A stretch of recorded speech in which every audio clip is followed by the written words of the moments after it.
Gaya ng aking ipinangako sa inyo, nagsagawa tayo ng malawakan at malalimang investigasyon na walang pagkikiling kahit kanino man. Masusi nating sinuri at sinundan kung saan tayo itinuro ng ebidensya. Lahat ng kailangang gawin ay ginawa natin upang matuntun ang punot dulo.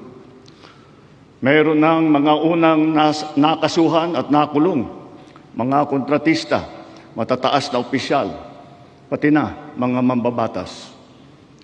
At dumating na tayo sa punto na ayon sa Ombudsman ay malapit na ang paghain ng patong-patong na kaso laban sa dating speaker.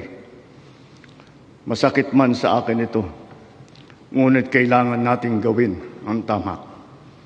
Hindi ako pangulo ng aking pamilya. Hindi ako pangulo ng aking kaibigan.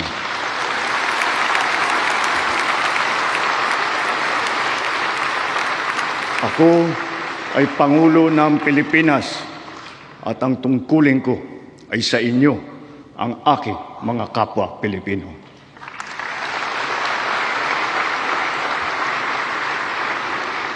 Kaakibat ng mga